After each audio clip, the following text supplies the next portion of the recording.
नमस्कार। देखिए, जो बड़ी बड़ी महागाथाएं होती है ना, उनमें कुछ पल ऐसे आते हैं जो पूरी कहानी का रुख ही मोड़ देते हैं। आज हम महाभारत के ऐसे ही एक बहुत ही महत्वपूर्ण, एक टर्निंग पॉइंट की बात करने वाले हैं। सोचिए, कहानी की शुरुआत ही एक क्या होता अगर से हो रही है। एक चेतावनी कि अगर ये राजसूय यज्ञ न हुआ होता तो महाभारत की कहानी शायद इंद्रप्रस्थ में ही खत्म हो जाती। मतलब साफ है, ये सिर्फ एक समारोह नहीं था, ये वो घटना थी जिसने इतिहास को बदल दिया। तो ये कहानी उसी यज्ञ की है, एक भव्य समारोह जिसने आगे चलकर सबसे बड़े युद्ध महाभारत की जमीन तैयार की। तो सम्राट बनने का सपना तो देख लिया, पर ये राह इतनी आसान कहाँ थी।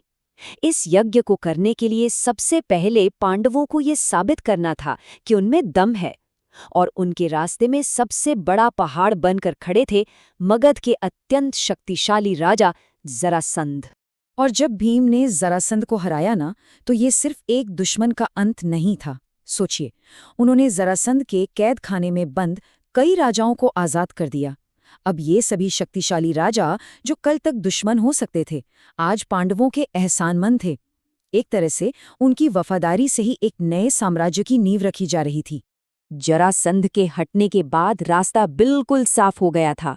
इसके बाद पांडवों के चारों छोटे भाइयों ने एक दिग्विजय यात्रा शुरू की। भीम ने पूर्व जीता, अर्जुन उत्तर की ओर बढ़े, नकुल ने पश्चिम को सुरक्षित किया और सहदेव ने दक्षिण में अभियान चलाया।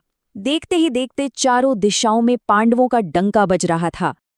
अब आते हैं कहानी के दूसरे पहलू पर, हस्तिनापुर की ईर्ष्या। जहां एक राज्य जश्न मना रहा था, वहीं दूसरा साजिश रच रहा था। सोचिए, एक तरफ इंद्रप्रस्थ में जश्न का माहौल है, तैयारियां चल रही हैं, और दूसरी तरफ हस्तिनापुर के महलों में पांडवों की कामयाबी की खबर जहर की तरह फैल रही थी। वहां खुशी नहीं, बल्कि जलन की आग सुलग रही थी। और इस आग में सबसे ज्यादा जल रहा था राजकुमार दुर्योधन। उससे तो गुस्सा और जलन दोनों ने अंधा कर दिया था। लेकिन उसके मामा शकुनी, वो बहुत चालाक थे। उन्होंने दुर्योधन को समझाया, कैसे खुल्लम खुल्ला गुस्सा दिखाने से कुछ नहीं होगा, असली खेल तो छिपकर मीठी छुरी बनकर खेला जाता है। शकुनी का प्लान बड़ा सिंपल था। उन्होंने कहा, बिल्ली की तरह अपने पंजे छिपाना सीखो। ईर्ष्या जरूर करो, पर अपने दुश्मनों को उसकी भनक तक न लगने दो। यानी इंद्रप्रस्थ जाओ, उनके जश्न में शामिल हो, चेहरे पर एक मुस्कान रखो, और बस उस सही मौके का इंतजार करो जब एक झटके में उनकी सारी खुशियां छीन सको। और इन सबके बीच हस्तिनापुर के राजा धृतराष्ट्र, वो अपने ही मन के अंधेरे में फंसे हुए थे। वो जानते थे कि क्या सही है, पर अपने बेटे के मोह में वो सही और गलत के बीच में अटके हुए थे। उन्होंने खुद माना कि उनकी महत्वाकांक्षाएं ही उनकी सबसे बड़ी दुश्मन बन गई हैं। अब आते हैं एक ऐसे मेहमान पर जिसकी कहानी इस यज्ञ से गहराई से जुड़ी हुई है।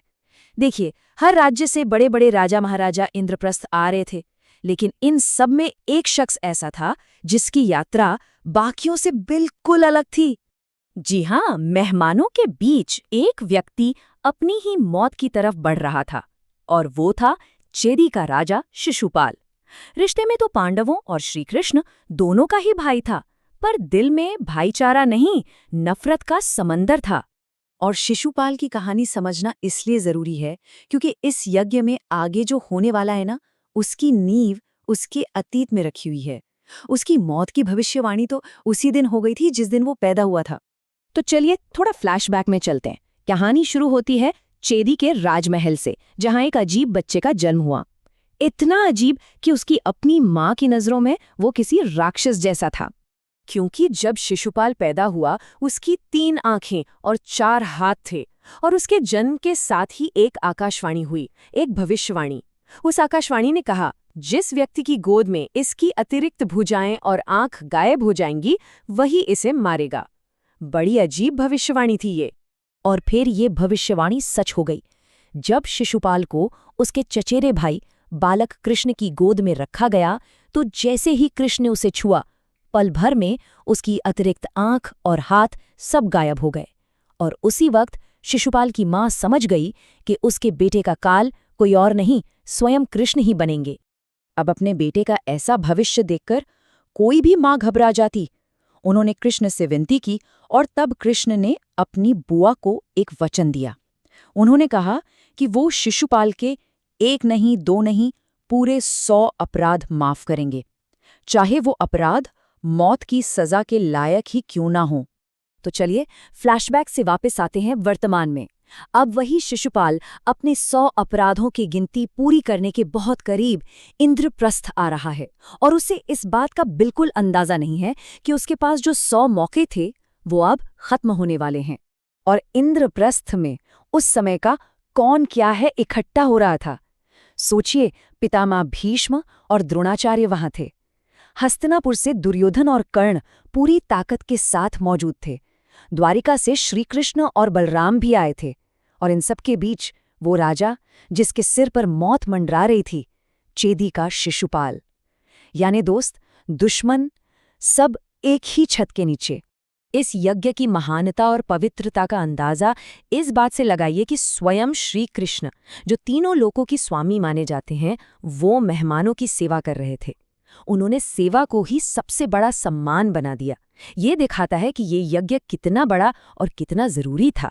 तो अब सोचिए, मंच बिल्कुल तैयार है। शक्ति, ईर्ष्या और एक भविष्यवाणी, सब कुछ एक ही छत के नीचे आ चुका है। एक तरफ पांडवों की ताकत, दूसरी तरफ दुर्योधन की जलन और तीसरी तरफ शिशुपाल की किस्मत जो अपने 100वें गुनाह की तरफ बढ़ रही है। सवाल अब सिर्फ एक है, आगे क्या होता है? जब ये सारी ताकतें टकराएंगी तो क्या होगा?